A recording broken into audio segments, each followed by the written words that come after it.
سلام بچه‌ها، امیدوارم حالتون خوب باشه. با یک ویدیو دیگه با من خیلی خوش اومدین. امروز میخوام درد سینیگال رو بهت آموزش بدم که اصلا نیازی به قلاب نداره. یعنی اگر قلاب نداری هیچ اشکالی نداره، میتونی دردلاک بسازی. پس حتما تا آخر ویدیو با من همراه باش. ببینین میخوام تکثر انجام بدم. میام یک لایه خیلی ظریف از کنارش جدا میکنم و اینجا رو چند تا گره میزنم که کامل فیکس بشه.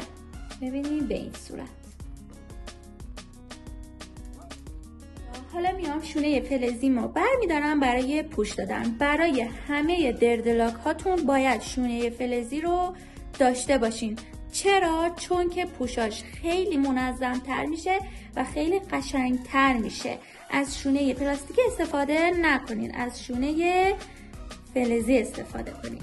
ببینین میام اینجا یک پوش نامنظم بهش میدم به این صورت. ببینین یک پوش نامنظم یا سبک.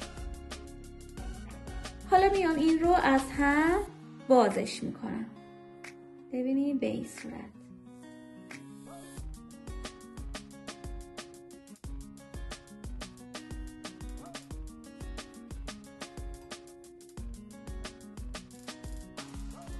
حالا دوباره میام یک پوش منظم بهش میدم، یعنی پشت سر هم. ببینید به این صورت.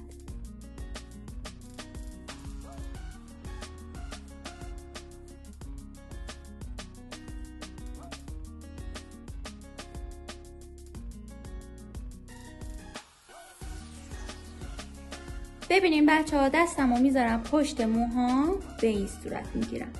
اینجا یک پرز ایجاد میکنم. ببینید ازش میکشم بیرون، پرز ایجاد میکنم و این رو به دورش میپیچونم. ببینید به این صورت. دوباره ببینید این رهاش نمیکنم بچه‌ها، اینو میگیرم دوباره اینجا یه پرز ایجاد میکنم.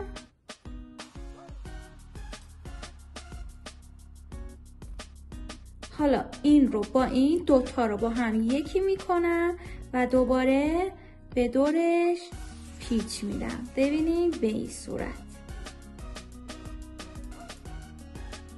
متوجه شدین؟ ببینید این رو رهاش نمی کنم، محکم صفر بگیرید که باز نشه، چون دردتون هم باز میشه. پس این رو محکم میگیرم. دوباره اینجا از پایین تر یک پرز ایجاد میکنم به این صورت. ببینید میام این رو با این یکی میکنم. ببینید با این یکی میکنم و دوباره به دورش پیچ میدم به این صورت و این کار رو تا آخر ادامه میدم. ببینید دیگه نیازی به قلاب نداریم برای درد سینیگالیمون.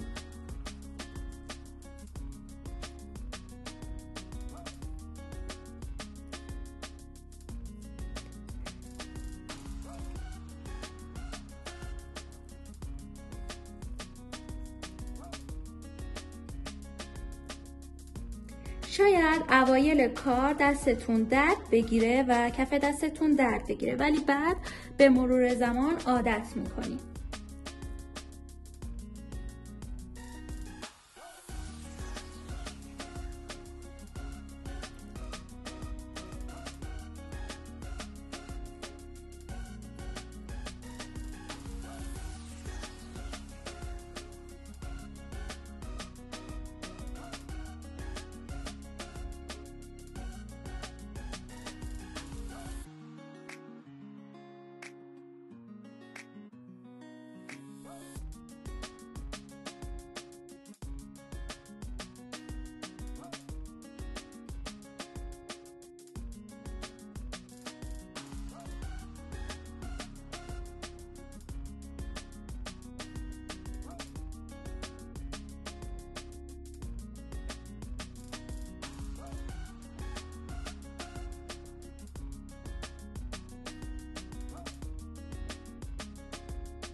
ببینین بچه ها تا آخر این کار رو ادامه بدین که اصلا باز نشه و تا هر چقدر که هست به دورش بپیچید که کامل فیکس بشه و در انتها هم میتونین اضافی هاش رو کات کنید. ببینین درد سینیگالیتون رو همینجوری رها نکنید. وقتی که تموم شد حتما داخل آبجوش بندازین چند ثانیه و بعد درش بیارید. حتما آبتون خیلی جوش باشه که این حالتی که بهش دادیم رو به خودش بگیره. الان من میرم اینو میذارم توی آبجوش و میام نتیجه رو به شما نشون میدم. اینم از نتیجه کار. حدودا شبیه تکستور هستش ولی تکستور رو ما با قلاب تکسر انجام دادیم. ببینین ولی این رو به صورت پیچش و بدون قلاب. سینیگال به زبان روسی یعنی پیچش، یعنی درد سینیگالی. ببینین من قبلا آموزش دردلاک آفریقایی، دو سر و تکستور و رنگین کمانی کردن تکستور یا دردلاکمون رو بهتون آموزش دادم. لینکاشو براتون میذارم که حتما برین نگاه کنید. امیدوارم از این آموزش خوشتون اومده باشه. حتما لایکش کن، نظرتو برام بنویس. مرسی که تا اینجا همراه من بودید. تا ویدیو بعدی، خدا نگهدار.